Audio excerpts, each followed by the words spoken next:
पत्थर और गैस से भरे इस विशाल ब्रह्मांड में हम कार्बन की एक धीमी फुसफुसाहट मात्र हैं। सदियों से जीवन की हमारी परिभाषा हमारा अपना ही प्रतिबिंब रही है। ऐसे जीव जो ऑक्सीजन में सांस लेते हैं, पानी पीते हैं और जिनका शरीर कार्बन परमाणु के 4 बॉन्ड वाले ढांचे पर टिका है। हम इसे गोल्डीलॉक्स जोन कहते हैं, जो केवल एक तारे से सही दूरी नहीं बल्कि एक संकरा रासायनिक गलियारा भी है। लेकिन यह एक संकीर्ण दृष्टिकोण है।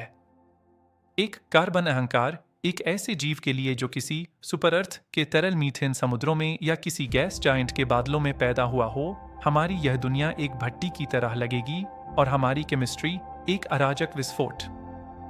यदि हमें वास्तव में सितारों के बीच जीवन की खोज करनी है, तो हमें पहले इसके शैडो बायोम को पहचानना सीखना होगा। हमें परिचित जीव विज्ञान से आगे निकलकर संभावनाओं की भौतिकी में कदम रखना होगा। सिलिकॉन, कार्बन का भारी चचेरा भाई। यह पीरियोडिक टेबल में कार्बन के ठीक नीचे बैठता है और उसी 4 वैलेंस इलेक्ट्रॉन कॉन्फ़िगरेशन को साझा करता है। प्रयोगशाला के शून्य में यह जीवन के मचान की तरह जटिल और लंबी आणविक श्रृंखलाएं बना सकता है। लेकिन सिलिकॉन के साथ एक सांस लेने की समस्या है। जब हम कार्बन का चयापचय करते हैं तो हम CO2 पैदा करते हैं, एक गैस जिसे आसानी से बाहर निकाला जा सकता है। लेकिन जब सिलिकॉन ऑक्सीजन के साथ प्रतिक्रिया करता है तो यह CO2 बनाता है, यानी सिलिका। क्वार्ट्ज, रेत। कल्पना कीजिए एक ऐसे जीव की जो ऑक्सीजन लेता है और परिणामस्वरूप उसके फेफड़े ठोस कांच से भर जाते हैं। पृथ्वी जैसे ग्रह पर सिलिकॉन आधारित जीवन एक रासायनिक असंभवता है। लेकिन तापमान बढ़ाइए, दबाव बढ़ाइए। 500 डिग्री सेल्सियस से अधिक के वातावरण में सिलिकॉन ऑक्सीजन बॉन्ड अधिक लचीला हो जाता है। यहां अपने सूर्य के बहुत करीब स्थित एक दुनिया की कुचल देने वाली गहराइयों में हमें लिथोबायोलॉजिकल संस्थाएं मिल सकती हैं, जीवित क्रिस्टल जिनका श्वसन ही पिघले हुए सिलिकेट्स के चक्र पर निर्भर है। कोमल नहीं, गीले नहीं, बल्कि अडिग। अब हम दूसरे छोर पर चलते हैं। अत्यधिक ठंड। फ्रॉस्ट लाइन के पार पानी अब विलायक नहीं रह जाता, यह ग्रेनाइट की तरह कठोर एक खनिज बन जाता है।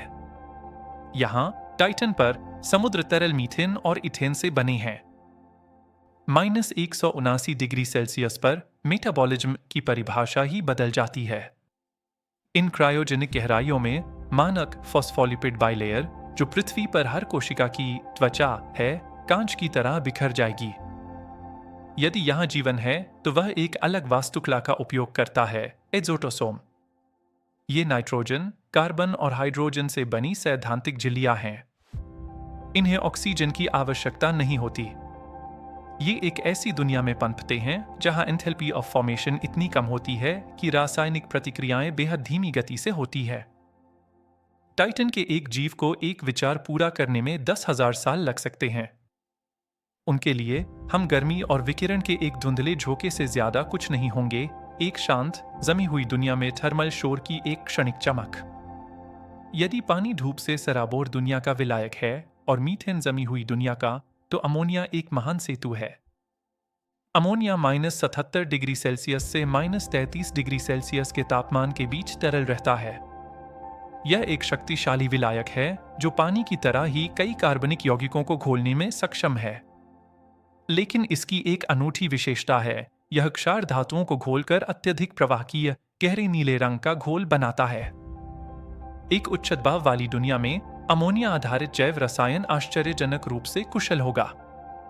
ये जीव ऊर्जा परिवहन के लिए उन धात्विक परिसरों का उपयोग करेंगे जो हमारे लिए जहरीले होंगे। उनकी दुनिया हल्के नीले महासागरों और बैंगनी रक्त की जगह होगी, जो एक ऐसी केमिस्ट्री से संचालित होगी जो किसी गैस जायंट के चंद्रमा की अंधेरी दबाव युक्त गोद में पनपती है। इन शैडो बायोम से हम जो सीखते हैं वह यह है कि जीवन कार्बन और पानी का महज एक रासायनिक संयोग नहीं है, यह एक ऊष्मागतिक आवश्यकता है। हार्डवेयर बदल जाएगा।